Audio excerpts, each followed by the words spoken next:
Historia de las mujeres filósofas. Introducción.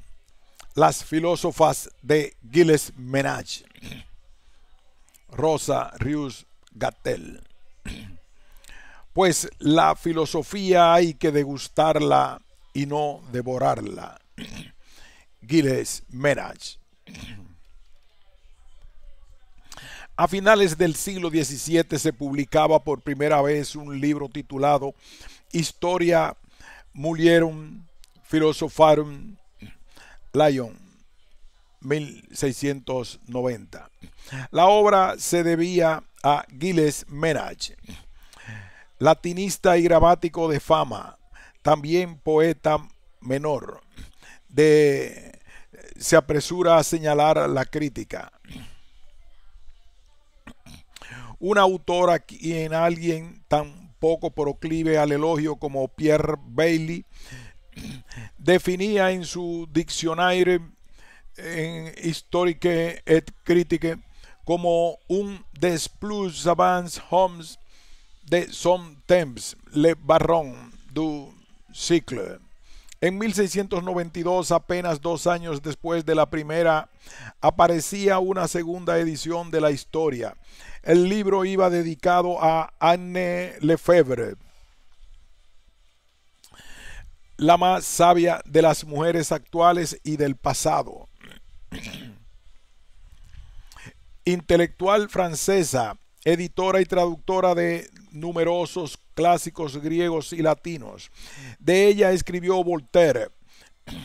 Este escrito ha contado con el arte de la conversación mantenida con Ramón Andrés y Fina Virulés.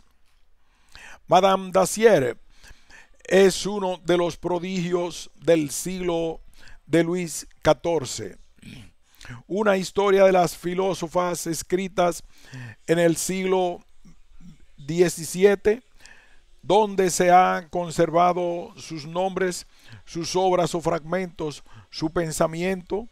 A raíz de la traducción en francés del texto de Ménage, Humberto Eco decía haber hojeado por lo menos 3 enciclopedias filosóficas actuales sin encontrar citadas, exceptuando a Hipatia, a ninguna de las pensadoras recogidas en la Histoire des Femmes Philosophes.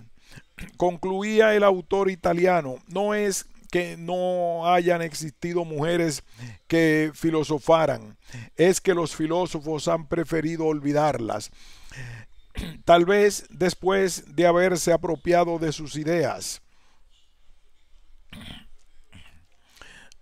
¿Quiénes eran las filósofas evocadas por Ménage? ¿En dónde procedían y dónde cabía adscribirlas? He encontrado 65 filósofas en los libros de los antiguos. Leemos en el breve prefacio. 65 autoras nombradas por escritores e historiadores, no solo antiguos, en contra de lo que afirmara Ménage. Nos hallamos, pues, ante una primerísima historia de las filósofas de la antigüedad. No exactamente.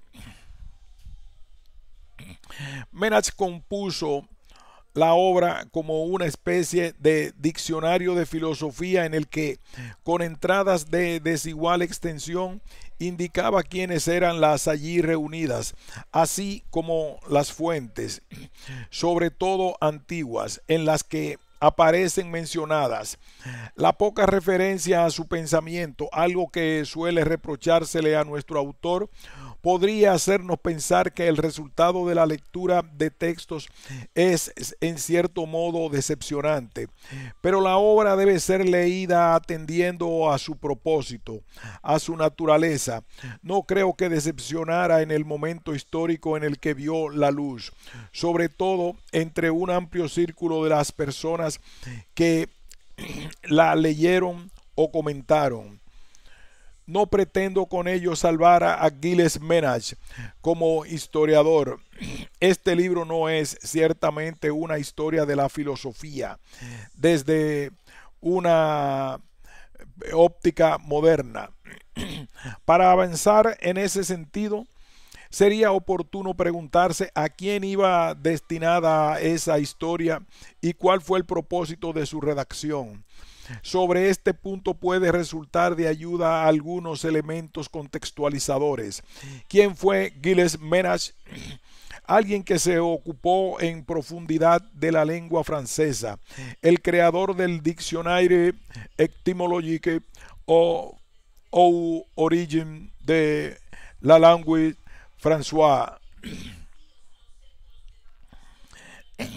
Es lo que comúnmente se sabe de él. Autoridad distinguida por ser doctor en griego y latín y gran conocedor de la lengua italiana. Se acepta habitualmente que Molière lo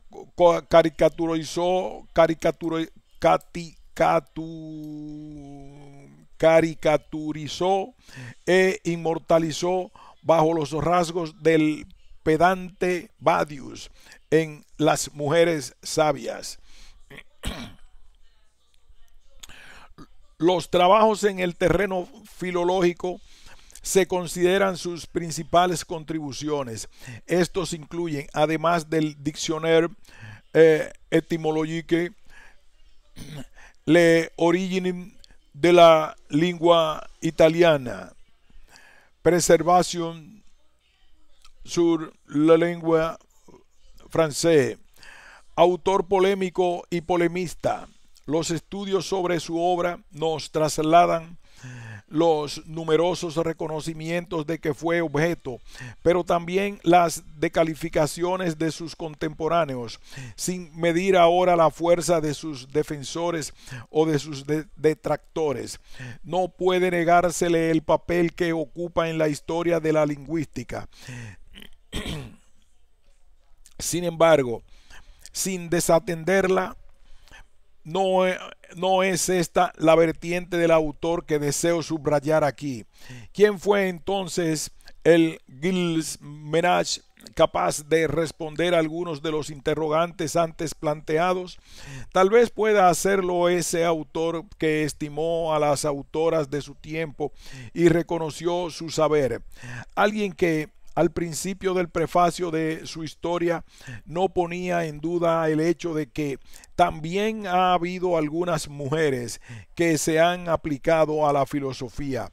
Alguien, en definitiva, poseedor de los suficientes conocimientos de filología clásica que le permitieran recorrer con firmeza los textos griegos y latinos para certificar que siempre había sido así. Gilles Ménage, cuyo nombre latinizado responde al de Aegidius Menagius, nació en Angers el 15 de agosto de 1613 y falleció en París el 23 de julio de 1692. Su madre, Guillaume Ayrault, era hermana del juez Pierre Arault. Su padre, William Ménage, era abogado del rey. Al parecer, desde su infancia mostró una verdadera pasión por la lectura y destacó por su extraordinaria memoria. En Angers estudió humanidades, filosofía y derecho bajo la guía de su padre. Continuó los estudios en París, ciudad a la que regresó años más tarde tras una estancia en Poitiers y de nuevo Angers. De su personalidad controvertida, desempeñó primero la abogacía para acoger después la carrera eclesiástica sin ordenarse. Vivió en la casa de Jean-François Paul Gondi, cardenal de Retz, hasta 1652, año en que él se mudó a unas dependencias situadas en el claustro de Notre Dame. Sabemos que frecuentó el círculo del Palacio de Rambouillet, el célebre salón parisino creado por Catherine Vivonne, marquesa de Rambouillet, y que acudió asiduamente al salón literario de Madeleine Secudery, más conocida como Mademoiselle Scuderi. De momento dejaré solo mencionadas aquí a la señora de Rambouillet y a Mademoiselle de Scuderi, pues sabrá que volver a ellas. Ménage también fue recibido en el restringido salón de Madeleine de Soubry, marquesa de Sablé, en el que sobre todo se debatían cuestiones teológicas. Asimismo, entabló amistad con la duquesa de Longueville y fundó su propio salón literario en las habitaciones de Notre Dame, donde celebró sus reuniones los miércoles. De ahí el nombre que recibieron las Mercuriales. Desde muy pronto la vida de Ménage aparece constelada de mujeres notables, aunque las escasas informaciones disponibles presentan contornos variables e incluso contradictorios sobre los vínculos establecidos. Destacaré brevemente algunas de ellas. Sin atender a un orden cronológico, comenzaré por dos grandes escritoras, dos amigas fundamentales en Ménage, para lo que pretendo mostrar aquí. Madame de Sévigné, Maggie de Raboutin-Chantal y Madame de Lafayette, Maggie Madeleine Piochet de la Vega. Él fue preceptor de ambas, una circunstancia que debió permitirle contemplar desde un lugar privilegiado la evolución y la exposición del saber de aquellas.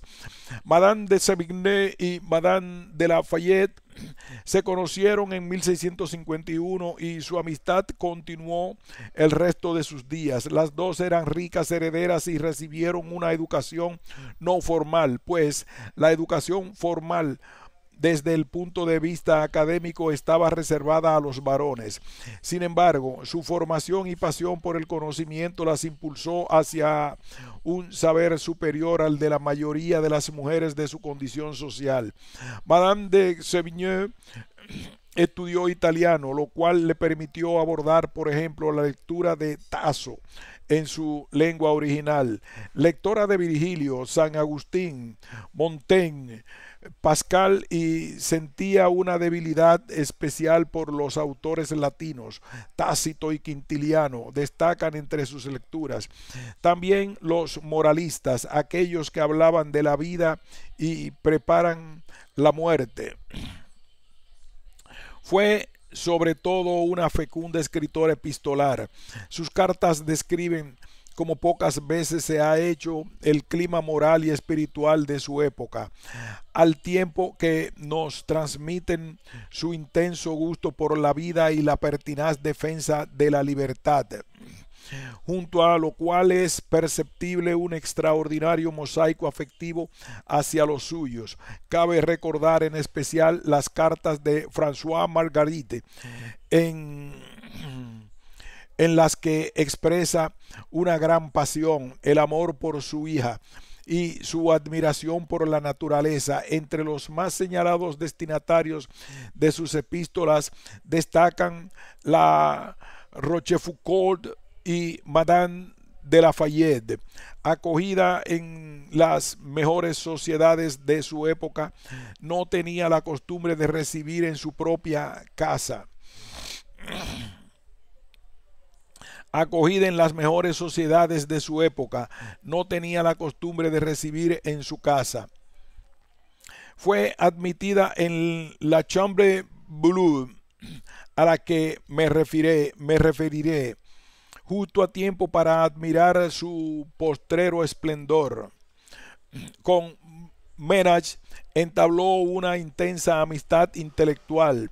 Fruto de este vínculo, el abate le dedicó en 1652 un poema de aproximadamente 200 versos, Le Percheux o Alexis, Idylle a Madame le Marquise de Sévigné, en el que leemos: De las obras del cielo, la obra más perfecta, adorno de las obras del cielo, la obra más perfecta, adorno de la corte, maravilla de nuestra época, amable Sévigné, cuyos poderosos encantos cautivan la razón y dominan los sentidos, pero cuya virtud pintada en el rostro imprime respeto y temor a los atrevidos. Y en cuanto a Madame Lafayette, siendo muy joven y por motivos familiares, ésta se vio obligada a dejar París. Se Se formó entonces en soledad, leyendo y escribiendo y confiando en los consejos epistolares del abate, con quien había iniciado su amistad antes de abandonar la capital. El matrimonio de Marie Madeleine con el conde de Lafayette, lejos de interrumpir la relación epistolar, le confirió el carácter canónico de amistad galante. Gracias a ella siguió desde lejos las novedades de la vida parisina en los años posteriores a la Fronda, novedades que con frecuencia iban acompañadas del envío de libros. Estudió italiano y latín por sugerencia de su preceptor. Leyó a los autores latinos, Horacio y Virgilio entre ellos, y a Pascal, y en su escritura siguió un método de trabajo muy influido por su relación con Ménage. Para ella, y pese a lo comentado, la tarea de escribir nunca sería una aventura solitaria. Se había acostumbrado a recurrir a los consejos de su autor y a enfrentarse a su juicio, y así incluso después del ocaso de su amistad se mantuvo fiel a este método y sometió sus escritos a un minucioso trabajo de asesoramiento y revisión. Como señala Benedetta Craveri, todas sus obras, de la princesa de Montpensier-Saidet y a la princesa de Cleves, nacerán de una relación de colaboración e intercambio. La serie de movimientos insurreccionales conocidos como la Fronda abarca de 1648 a 1653. En momentos en que la relación entre Madame de Lafayette y Ménage atravesaba una crisis aguda, el mentor siguió desempeñando su función, y Madame de Lafayette le escribió mencionando a nuestra princesa en referencia a la princesa de Montpensier, como muestra la gratitud por la ayuda recibida. El hecho de que Ménage dedicara varios poemas a sus amigas ha degenerado distintas interpretaciones, no siempre amables, acerca de su relación. Desconozco si hubo versos amorosos, siguen exclusivamente la moda de entonces, o si en algún caso responden a una inclinación íntima. No creo que el análisis de sus homenajes o suspiros en griego, latino o francés puedan darnos una clave única de la relación entre el autor y sus destinatarias. Sí me parece verdaderamente relevante que al conocerlas reconociera, como ya he dicho, su saber, un saber estrechamente vinculado a la cultura de la conversación, aquella revolución generada a raíz de la particular fenómeno cultural de los salones, en concreto, inicialmente a partir del espacio creado por Madame de Rambouillet. No me detendré aquí, como bien lo merecería este asunto, en la tradición de los salones. Recordaré, no obstante, el incontestable protagonismo intelectual que las mujeres desempeñaron en dicha tradición, en la que tanto a Madame Sévigné como Madame de Lafayette participaron tan activamente, y en no menor medida en que, por supuesto, lo hizo Gilles Ménage. Sin embargo, deseo referirme ahora en particular a la paradigmática Chambre Bleue, o habitación azul del hotel parisino de Rambouillet. No puede establecerse con exactitud la época en que abrió sus puertas el salón de Rambouillet, aunque suele aceptarse una fecha, la del 1618, que cobra un carácter inaugural. En dicho año dieron comienzo en el palacete las obras de la reestructuración orientadas a reconstruir un espacio bello, luminoso y armonioso. Su objeto era procurar una sensación de confortable intimidad que propiciase la conversación. Para ello, la principal de la casa debió recurrir a su propio diseño. Una tarde, descontenta con todos los proyectos que le fueron presentados, tras reflexionar largamente, gritó: «Rápido, traedme papel. He descubierto la manera de hacer lo que quiero». Y sin más trazó un plano, porque naturalmente sabía dibujar, y ese plano se siguió punto por punto, relataba Telmond de Rogue, cuyas historietas deseo recordar representan un valioso documento para formarse una imagen próxima a la realidad, evitando así un relato absurdamente hagiográfico sobre el salón de Rambouillet y su cercle, concebido casi como un refugio y a la vez como un locus amoenus. La señora Rambouillet, apasionada de las artes, la literatura y la historia y conocedora de distintas lenguas, utilizó su imaginación para crear un mundo aparte. Bajo la dirección de Arteny, anagrama de Catherine de Viboin, se reunían mujeres y hombres para conversar, leer, disertar, componer versos, también para comentar textos recién publicados o incluso los que estaban a punto de ir a la imprenta, lo cual permitía que pudieran discutirse antes que adquirir su forma definitiva. Los temas recurrentes eran la lengua, las costumbres, los sentimientos, la razón y los afectos, la amistad en todos sus matices. En aquel lugar la actividad principal era la conversación, entendida como un instrumento de relación social y como la manera más idónea de enseñar y aprender la cortesía en su significado moral como conjunto de virtudes. Además de mundano, eran pocas las personas que podían acceder a aquel universo, y para entrar en él había que someterse, por así decir, a una suerte de iniciación. Madame de Rambouillet defendió siempre su libertad privada, el derecho de vivir en su intimidad según su antojo y de compartirla con quien quisiera. En el hotel se escogía, o mejor dicho, se reconocía. Ménage fue uno de ellos, según se señala Benedetta Craveri. Corresponde a la marquesa de Rambouillet el honor de haber presidido durante más de 40 años el primer centro mundano del siglo XVII. Repetida libro tras libro, esta afirmación se ha convertido en un axioma. El salón de la señora Rambouillet, mantenido junto a su hija Julie de Aguin,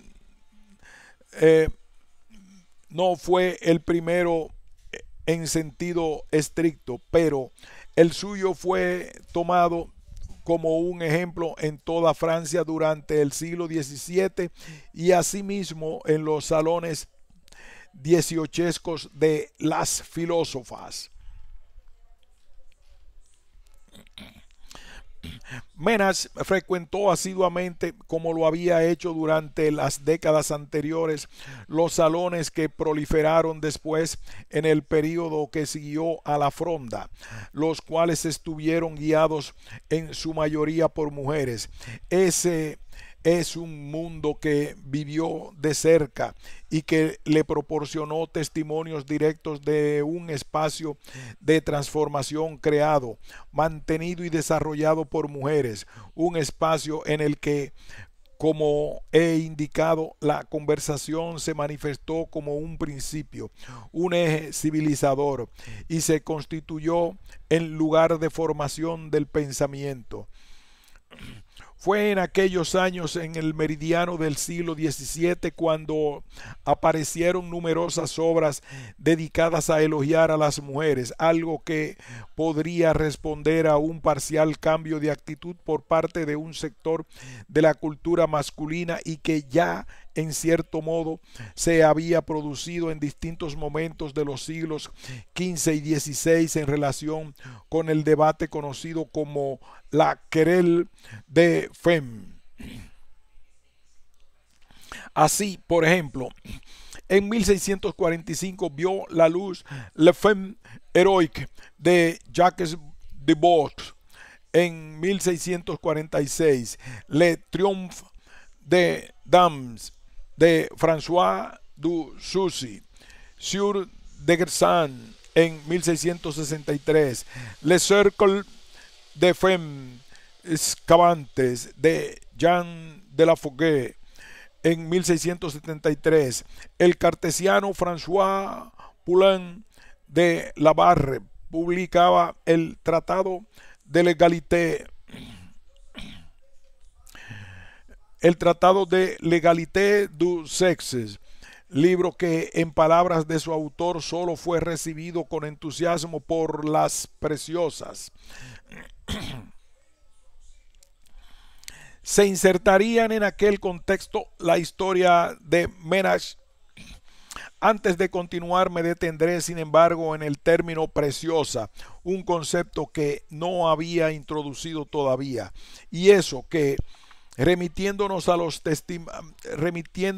lo testimonial de los escritos, las mujeres que he ido destacando o a las que he aludido hasta aquí y a las que vincularé a las preguntas: ¿a quién iba destinada a la historia Mulierum Philosopharum y cuál fue su propósito de Ménage al redactarla?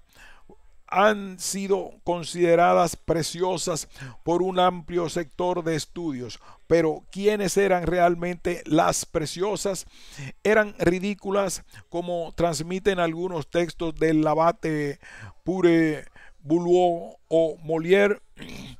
Para abordar esta cuestión pensé en recurrir de nuevo a una amiga de Ménage, Mademoiselle de Secuderi,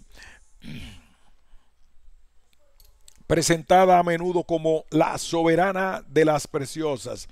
Me he preguntado quién eran y temo no poder responder, por lo menos con facilidad. Numerosos estudios se refieren a Mademoiselle de Secuderi como la autora que hacia 1650 habría lanzado la moda de las preciosas. Antes, por lo tanto, no habrían existido. Sin embargo, ella nunca se define como tal ni emplea el adjetivo sustantivado de preciosa para alabar a otra mujer. Otros estudios afirman que las así llamadas se difundieron por toda Europa desde la primera mitad del siglo XVII. Otros, en cambio, conceden a Madame de la Rambouillet el haber iniciado el movimiento en su salón, o prácticamente las identifican con las Salonières. Otros aún, y no son los últimos, se plantean si existieron realmente o si no corresponden más que un mito ambiguo a una invención literaria. Ante posiciones tan dispares, no es difícil concluir que el caso de las preciosas es uno de los más intrincados de la literatura del siglo XVII. Lo que se sabe con seguridad es que a partir de la década de 1640, un número notable de mujeres cultas adultas ocupó un lugar principal en la vida mundana parisina. A cada una se les aplicaba el calificativo preciosa en singular, que carecía de cualquier connotación negativa. Solían frecuentar los mismos lugares, compartían intereses intelectuales, conversaban y a menudo estaban estrechamente vinculadas entre sí. Muchas de ellas fueron las mujeres con las que Ménage dialogó y a quienes reconoció su inteligencia y sus conocimientos, su pensamiento y su acción. Mademoiselle de Secudery se cuenta entre las dichas damas de mérito incontestable. Dejando aparte algunas críticas feroces, por ejemplo, las de Boileau, Mademoiselle de Secudery fue muy estimada por sus contemporáneos. Nunca contrajo matrimonio y reivindicó firmemente el derecho de las mujeres a cultivarse y escribir. Tuvo el mérito de crearse un espacio en la sociedad literaria de su tiempo, no solo gracias a su extensa obra, sino también por haber impulsado la iniciativa del salón que animó a partir de 1657 y que fue conocido como los Sábados de Safo, seudónimo de su anfitriona. Fue asimismo autora de voluminosas novelas publicadas al principio bajo el nombre de su hermano Georges, aunque desprovistas de toda semblanza histórica. En ellas era fácilmente reconocible numerosos personajes de la época. Recordaré solo dos títulos: Artament o Le Grand Cyrus, la novela más extensa de la literatura francesa, 10 volúmenes, y Clélie Histoire Romaine, en la que incluyó la célebre Carte de Tendre. Este mapa, auténtica cartografía sentimental, ilustra los distintos itinerarios que deben seguirse para alcanzar un sentimiento de ternura amorosa a partir de una nueva amistad, como señala Chiara Zamboni, tanto en la descripción del mapa como en otros escritos debidos a mujeres del mismo contexto. Se advierte la búsqueda constante de una razón capaz de conjugarse con el sentimiento, evitando los escollos de una pasión arrebatadora. Aunque ello no siempre se consigue, y lo sabían, no era razón suficientemente para dejar de manifestarlo. Las pasiones no son un atentado a la razón. ¿Por qué no armonizar ambos planos? ¿Cómo recibía Ménage estas propuestas y lo que ellas suponían? La propuesta le dan sus propios escritos y el reconocimiento a la autoridad de dichas mujeres. Lector y comentador de Clélie, el abate se dirigía de este modo a su autora: admiro la vivacidad de vuestra imaginación, la solidez de vuestros juicios, el número infinito de extraordinarios conocimientos que poseéis de modo tan eminente. Y en una nota en la que se recoge la petición de ingreso de algunas savantes a la Académie Française, leemos: hace poco fueron nominadas a la Académie varias mujeres, Mademoiselle de Secudery, Madame de Soulier, Madame Dacier y varias más. Entre los libros que Ménage enviaba a Madame Lafayette cuando ésta vivía alejada de París, se cuentan los últimos y muy esperados volúmenes de Clélie, que ilustre su inteligencia y sus conocimientos. Son perfectamente capaces de enriquecer nuestra lengua con hermosas obras y que ya han producido algunas maravillosas. Monsieur Charpentier apoyó esta propuesta con el ejemplo de las academias de Padua, donde se admite a mujeres eruditas. Mi tratado Mulierum Philosopharum ofrece a los participantes en este debate ejemplos antiguos de distinciones concedidas a mujeres eruditas. No obstante, la propuesta no tuvo ningún resultado. Estas líneas ofrecen en parte la respuesta a la primera de las preguntas planteadas al principio y que me he propuesto contestar a lo largo de estas páginas. Gilles Ménage escribió la Historia Mulierum Philosopharum principalmente en honor a sus amigas. Queda, no obstante, alguna incógnita acerca de por qué lo hizo en latín. Según Chiara Zamboni, el hecho de que escribiera el libro en la lengua de los eruditos puede tener que ver con la intención de dirigirse a otros intelectuales, con el objeto de atraer su atención hacia las pensadoras del pasado para refutar ya de modo concluyente la extendida y persistente opinión de que nunca había habido filósofas, o en su caso muy pocas. Creo que este objeto, y con ello atiendo a la segunda pregunta, ¿cuál fue su propósito al redactarla?, se desdoblaba. Por un lado, los estudiosos tenían que saber que ya en la antigüedad hubo pensadoras. Menas, recordemos, encontró 65. Bastaba mirar hacia el pasado. Únicamente no se las encontraba en los lugares en los que todavía no se había buscado. Por otro lado, tenían que saberlo las propias mujeres que en aquellos precisos momentos estaban construyendo pensamiento. Su actuación demostraba que no eran las primeras, tampoco constituían esa excepción, a menudo tan incómoda que nos presentan determinados textos economiásticos. ¿Podrían leer ellas directamente en latín? No todas. Madame Dacier y Madame de Soulier, sí, por supuesto. Madame de Lafayette, probablemente, con ayuda. Madame de Sévigné, al parecer, tenía nociones. ¿Y las demás? Cabe no olvidar que, aparte de la propia lectura, había otro modo importante de acceder al contenido del texto, esto es, aquel que formaba precisamente su relación. Antes y después de su publicación, las mujeres interesadas en saber de sus antecesoras, de las pensadoras que les habían precedido, podrían hacerlo no necesariamente leyendo.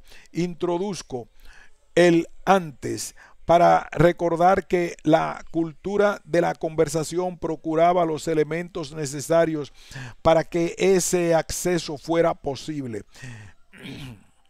De haber sido así, no sabemos cuánto antes. Tenemos la fecha de cuando se publicó el libro por primera vez, no de cuando comenzó a gestarse ni transmitirse. Fuese cuando fuese, en vista de cumplir su objetivo, Ménage orientó su mirada hacia el pasado.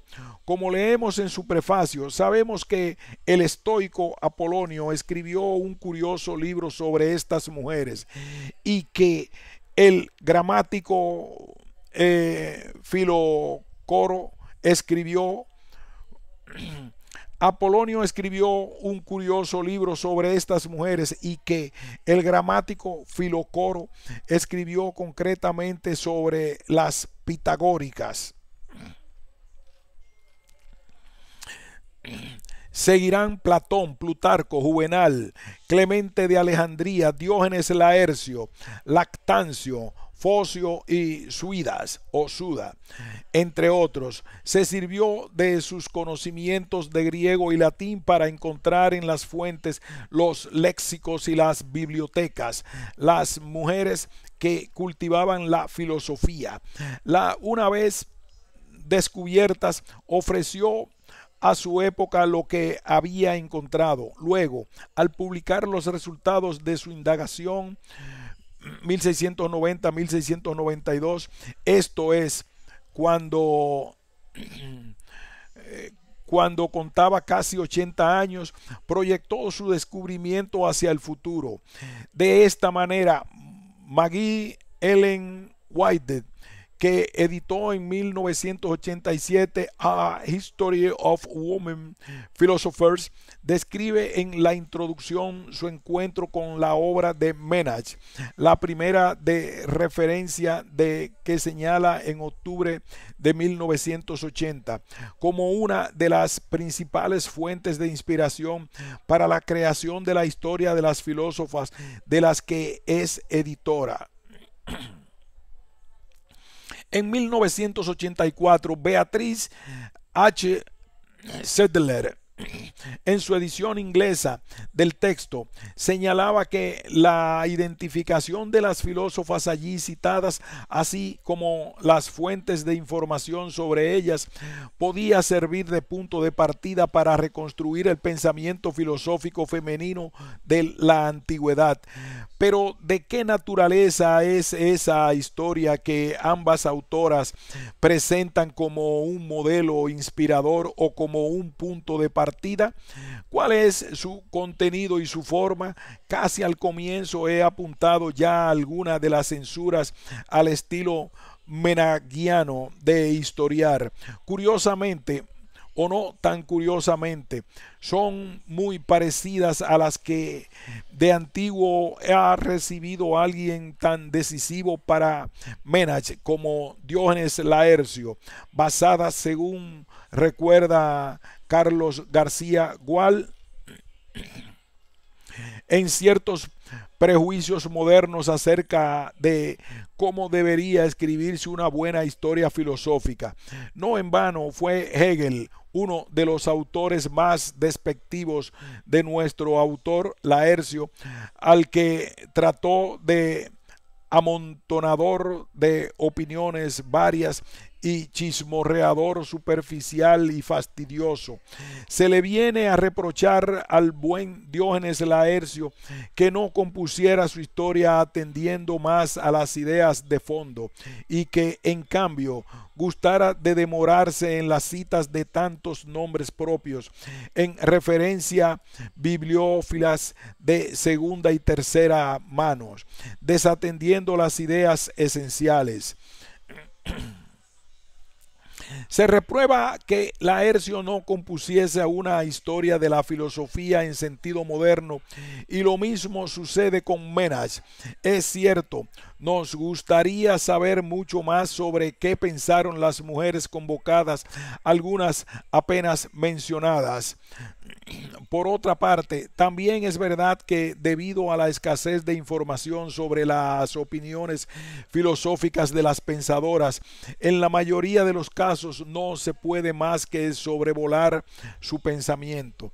La historia Mulierum Philosopharum intenta seguir en efecto el modelo de Laercio en las vidas y opiniones de las filósofas ilustres.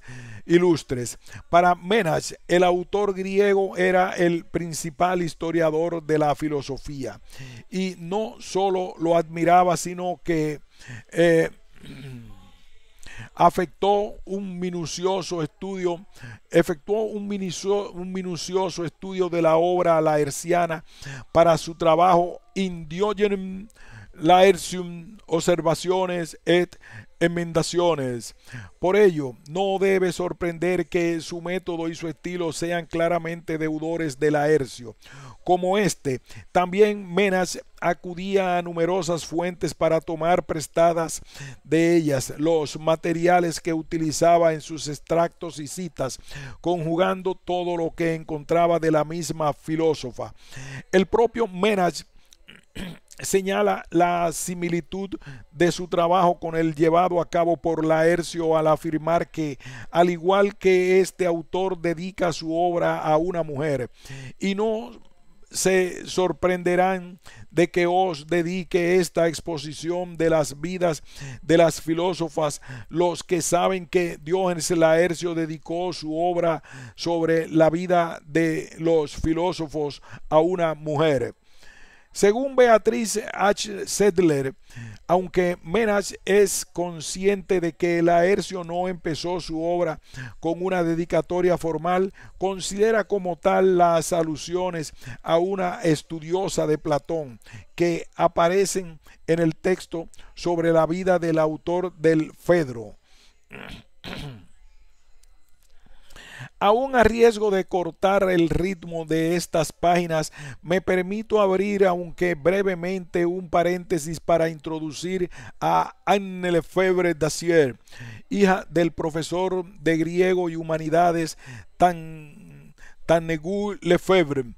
Se casó en segundas nupcias con el discípulo preferido de su padre, André Dacier, también filólogo. Anne participó en la disputa entre los antiguos y los modernos y prestó su apoyo a los primeros. Tradujo al latín a Calímaco, mientras que Anacreonte, Safo, Plauto, Aristófanes, Terencio y Homero hablaron francés gracias a su mediación.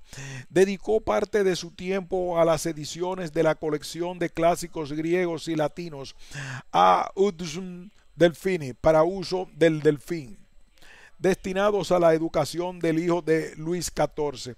Esta experta en lenguas clásicas, a quien, como hemos leído, Menach consideró digna de ser admitida en los organismos del saber, ocupó un lugar privilegiado en la historia Mulierum Philosopharum, como testimonio de la admiración que suscitó en su autor. Amantísima de la historia de la filosofía, merecía contarse pues entre las apasionadas de la sabiduría. Anne Lefebvre Dacier se sumaba así a aquella cadena engranada a la antigüedad. En el tratado se observa que su autor tuvo muy presente el género mujeres ilustres, basado de manera más o menos directa en el Mulierum Virtudes de Plutarco. Destacaré como ejemplos el de Claris Mulieribus de Giovanni Boccaccio y la Cité de Dames de Christine de Pizan, autora mencionada por Menach. Durante el siglo XVI, dicho género se amplió con la presencia de numerosos escritos que se adscribían tanto al tratado de Plutarco como a la contemporánea Querelle des Femmes, el movimiento intelectual impulsado por Christine de Pizan. En este sentido, mencionaré solo una obra debida a Lucrezia Marinelli, que fue impresa por primera vez en la Venecia de 1600 con el título de La nobiltà et excelsam delle donne co differenti et mancamenti de gli uomini. Menach agrupa a las filósofas en 11 categorías e inicia su descripción con aquellas de escuela incierta. A continuación expone las escuelas platónica, académica, dialéctica, cirenaica, megárica, cínica, peripatética, epicúrea y estoica. Introduce en último lugar a las filósofas pitagóricas, contraviniendo un orden cronológico que, por lógica, reclamaría lo contrario. El texto no permite ver con demasiada claridad los criterios empleados por el autor para incorporar o no a una mujer. Con el objeto de intentar comprender este punto, Beatriz H. Sedler se planteó los siguientes interrogantes que son, a mi parecer, una preciosa ayuda para abordar el tratado. ¿Una mujer fue llamada filósofa, sabia o persona culta por algún escritor antiguo? ¿Tuvo vínculos familiares o fue amiga o discípula de un filósofo reconocido? ¿Llevó a cabo algún trabajo o participó en alguna actividad relacionada con la filosofía? Si por lo menos una o varias de estas cuestiones pudieran responderse afirmativamente, señala Sedler, la mujer podía ser una buena candidata para el catálogo de Menage. En el primer caso, basta con que su nombre constara en una lista de filósofos, como la relación de las pitagóricas que Jámblico ofrece a su vida pitagórica. En el segundo, si había sido hija, esposa, hermana, cuñada, amiga o discípula de un hombre sabio o de un filósofo, podía ser ella misma considerada como filósofa. En el tercero, se incluirían aquellas de las que constaba su participación en alguna actividad vinculada a la filosofía, como por ejemplo el que hubiera recibido una formación filosófica. Así, Eudocia, discutido sobre cuestiones de filosofía como Julia Dogmana, o mostrado una especial destreza a la hora de argumentar filosóficamente, caso de Catalina de Alejandría. Así también, si se atribuyera la autoría de algún escrito filosófico como Arignota o Perictione, o hubiera enseñado filosofía como Temistoclea, Diotima o Aspasia, o dirigido a alguna escuela filosófica como Hipatia o Teano. Diferentes son, pues, los motivos por los cuales las 65 filósofas quedaron grabadas en este documento que constituye la Historia Mulierum Philosopharum, a la que con la presente edición ya podemos llamar Historia de las Mujeres Filósofas. Diferentes y desiguales, como desigual es la extensión dedicada a cada una de ellas, sin que a veces comprendamos demasiado bien las razones de tal decisión. Así, por ejemplo, a Diotima, la mujer de Mantinea, que enseñó a Sócrates filosofía amatoria, se le asignan escasas líneas y no se hace referencia alguna al hecho de que fuera sacerdotisa, probablemente porque, como observa Chiara Zamboni, Menage no presta particular atención al nexo entre la filosofía y lo sagrado. Se advierte, en cambio, un claro despuntar de la sabiduría en varias de las figuras presentadas. Menage agregó filósofas a su lista hasta el final de su vida. Entre la primera edición, 1690, cuando contaba 67 años, y la segunda, 1692, siguió en su busca. De hecho, los principales cambios de la segunda edición tienen que ver precisamente con la suma de dos filósofas medievales, Eloísa, 1101-1164, y Novela, siglo XIV, con las que cruza la frontera de la antigüedad. A la segunda, la jurista Novela, el autor dice incluirla entre las filósofas porque es lo que hace Ulpiano cuando llama filósofos a los jurisconsultos que practican una verdadera y no simulada filosofía. Avanzamos en el libro y al terminar puede tenerse la sensación de no saber demasiado acerca del pensamiento de muchas de las protagonistas. Es cierto. Sin embargo, a partir de su lectura nos es dado conocer su existencia y tener noticias de las relaciones que establecieron con su tiempo. Sabemos qué autores se refirieron a ellas como filósofas y en qué lugares lo hicieron. De este modo, Historia de las Mujeres Filósofas puede ser, como bien indicaba Beatriz H. Sedler, un excelente punto de partida para posteriores trabajos, como así ha sido. Véanse, por ejemplo, la obra citada de Mary Ellen White, A History of Women Philosophers, volumen 1. Advertencia. Con el fin de presentar la obra de Ménage de la forma más completa posible, la traducción del texto se ha basado en las ediciones de 1690 y 1692.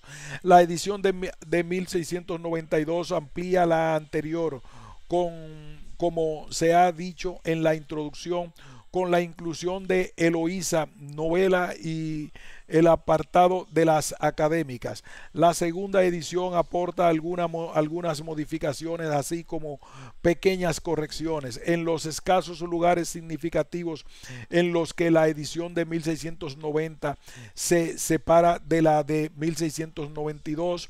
Se ha señalado la variante entre corchetes dobles. Las notas del texto pretenden orientar en la localización de algunos de los pasajes aludidos por Ménage. En ocasiones, la referencia que se da en el cuerpo del texto queda modificada en la nota, que procura dar la referencia canónica. En la mayoría de los casos se han añadido entre paréntesis las fechas aproximadas en las que vivieron las filósofas.